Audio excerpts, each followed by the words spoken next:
What's going on, everybody? This is Afro Think Tank. The heat wave in Europe is so bad that the crematoriums are running out of space.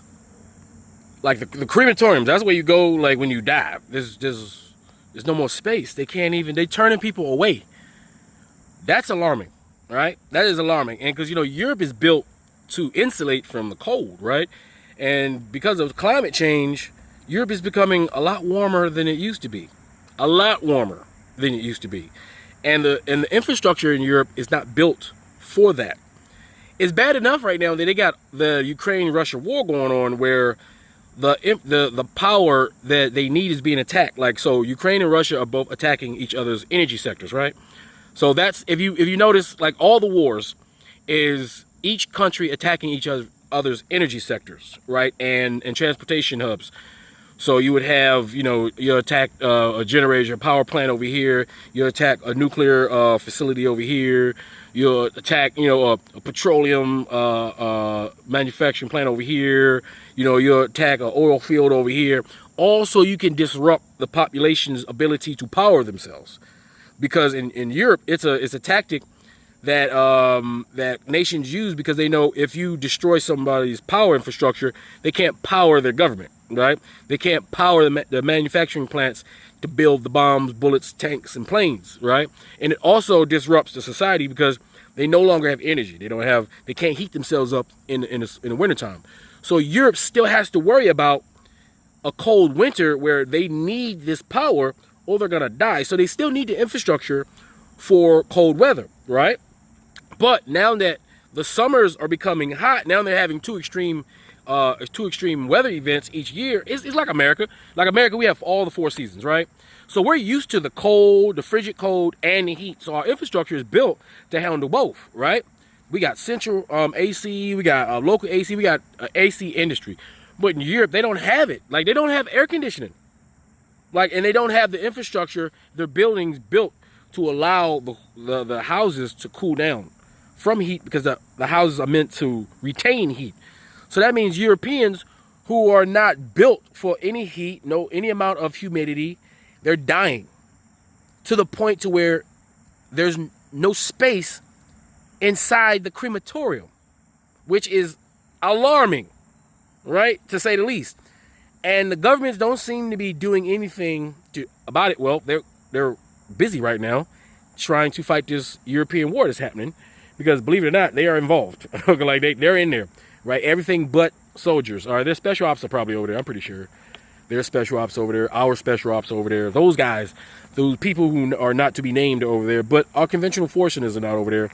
So a lot of resources Europe is currently right now spending to try to stop Russia from, invading, right? If they could, right? So, it's a terrible thing that, the solution is air conditioning, but people ain't got money for air conditioning.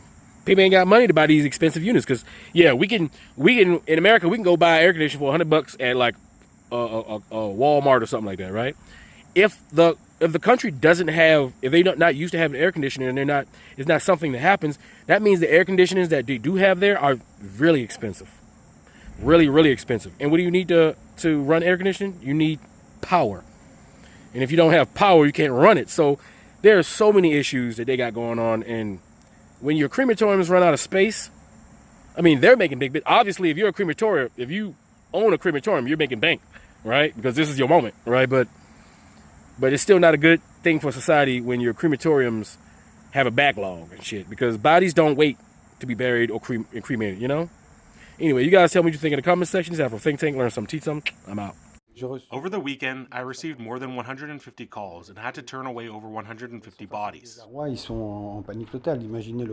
People are in a state of utter distress and panic. Imagine your father's or mother's body decomposing, and we are unable to take charge of it. We have no solution to offer them. We simply cannot meet the demand. If a death occurs today, if you call a crematorium, the earliest available date is already July 10th.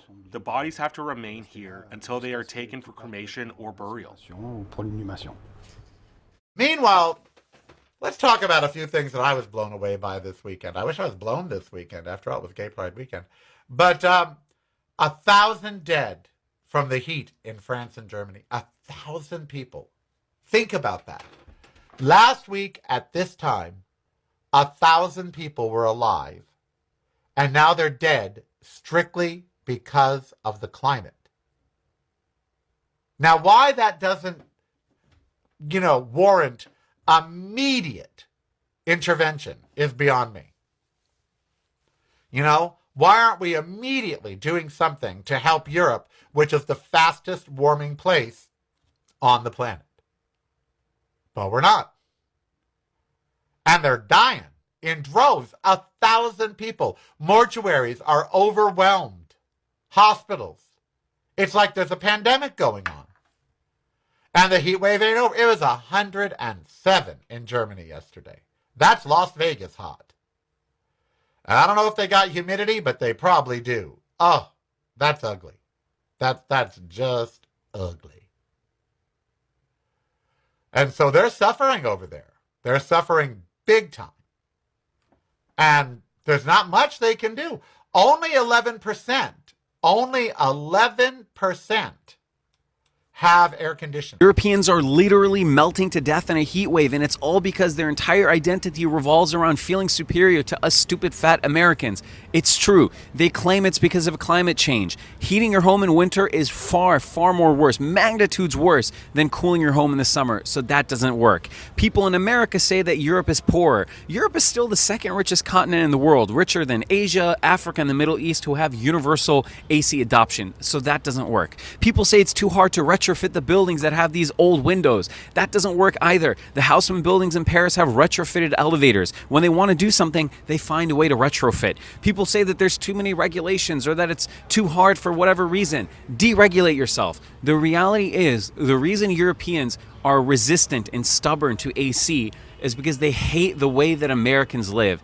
Being lazy, overweight, sitting inside all day, living in places where humans shouldn't live, in the middle of the desert, trying to fight nature instead of living in harmony with it. I agree with you, Europeans. Believe me, I sympathize completely. But we're living in a new world. This is the world of global warming. You need to install AC. People are drowning because they're going in the water to cool down. Bus drivers are fainting and crashing because the buses are cooking them alive. People are stampeding to buy the very precious few AC machines in your European cities. The time to resist it is over. The time of saying we're not stupid fat Americans is over. Install those damn units. You're literally gonna die. Bro, white people are so cooked right now, and I mean this literally. This is what's happening over in Europe right now. Extreme heat wave that has taken thousands of people's lives, and they literally have no idea how to deal. Look, bananas are literally falling off of the peels. It's so hot. Tires are melting, cars are melting. You can fry eggs from the sun over there, and thousands of people are now dead. The air conditioning isn't working. Their systems are antiquated. Look at this. That's crazy. Meanwhile, over in China, they're playing the classic game of slip and slide, only they're doing it over buildings and streets and highways. I mean, they literally have a truck to cool down cars as they're driving. They even have street poles going across, cooling down the cars as they're driving. Why can't white people think of stuff like this? Only Asians would come up with such a simple solution to prevent cars from literally melting.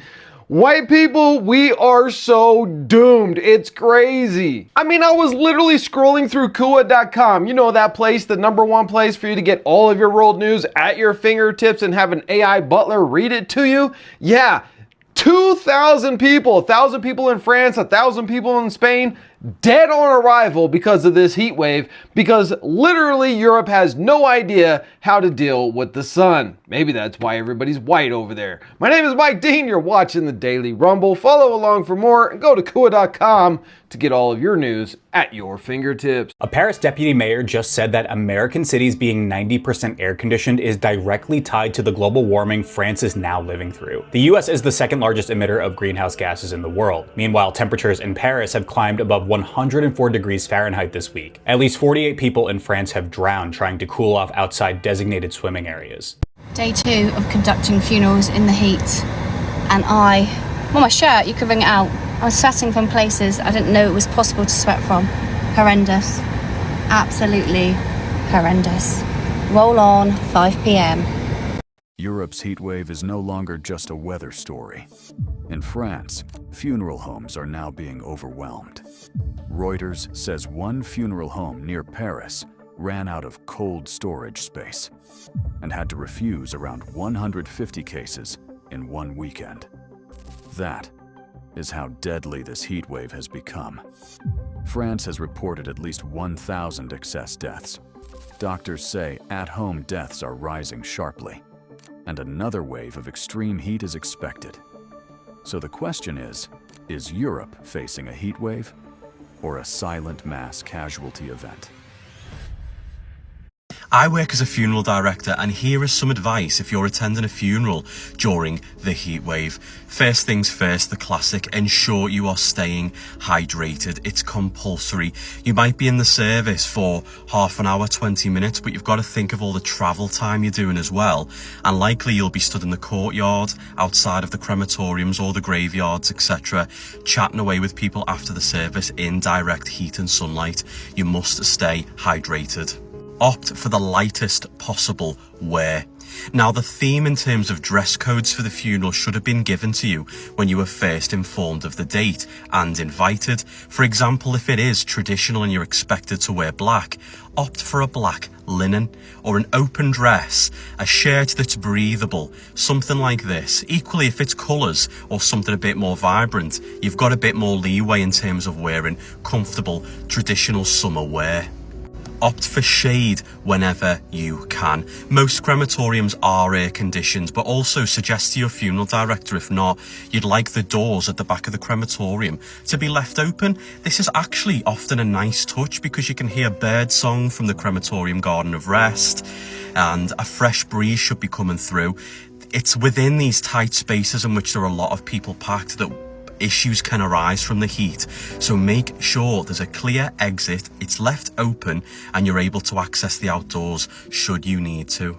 And if you're a funeral professional in this weather, the ceremonial outfits you wear are set all year round. It's something that we manage with as professionals, and we do it because we want to look perfect for your family and for your loved one on the day, to give them a beautiful final send-off in the right fashion and the right style that's traditional and thoughtful. So any professionals out in the weather, utilise the air conditioning in your funeral vehicles in and out of taking a service. Again, you stay hydrated too, and hide away in any shade as and when you can. But the most important thing today is to make sure services are running smoothly. You're not rushing, because rushing results in higher levels of stress and higher levels of heat. This also involves anticipating roadworks in advance, making sure you're avoiding all of those, and making sure you're allowing yourself extra time for funeral services today. This goes for family too. It might be worthwhile your funeral director suggesting to you that the pickup now changes for an extra 5 or 10 minutes even, so everything can run smoothly and nobody is rushing. The last thing you want to do in a day like today is feel that you're at a rushed pace on the day of a funeral. Everything should remove any aspects of anxiety and worry, and you should be going at a nice slow pace. Now, some of these might sound like just general information you'd expect, but of course, regardless of weather, many don't realise a funeral still goes ahead. We as funeral professionals want to make sure everything runs as smoothly as possibly expected for the family. We don't want to be changing funeral dates as a result of extreme weather, and we won't. So all measures will be carried out as best they can to ensure everybody's safe and stays hydrated and as cool as physically possible during the day of a funeral. It was 45 degrees Celsius, 113 degrees Fahrenheit in France over the weekend. People don't question science when they have to drive a car. When they have to take a plane, no one's questioning science. When you're interacting with everyday technological advancements, using a microwave, turning on your air conditioner, no one is questioning science until it comes to the climate. Suddenly, when it comes to the climate, everyone becomes a climate scientist. All of a sudden, climate change is not real. It's a hoax, but also completely ignoring the fact that everything that climate scientists have been telling us is going to happen is happening, and that things are going to get a lot worse. But because some billionaires are once again telling you bullshit that they're being paid to tell you, like a dumbass, you actually believe them. even though they're getting paid off by oil and gas lobbies who are making money from the complete destruction of our planet. You are not a climate scientist. When it comes to the climate, I'm going to believe 99% of climate scientists. I'm going to believe people who study this for a living. I'm not going to believe fucking politicians and billionaires who are getting paid to destroy our planet. You search for your enemies in the darkness. Yet your greatest enemy has always been staring you back in the mirror. Your fear, your doubt, your weakness. I don't need to defeat you. In the end, you'll defeat yourself. And that is why I have already won. Free Sudan! Boycott diamonds and gold! Free Sudan! Boycott diamonds and gold! We most definitely cannot forget about the people of Sudan! Thanks for watching Afro Think Tank.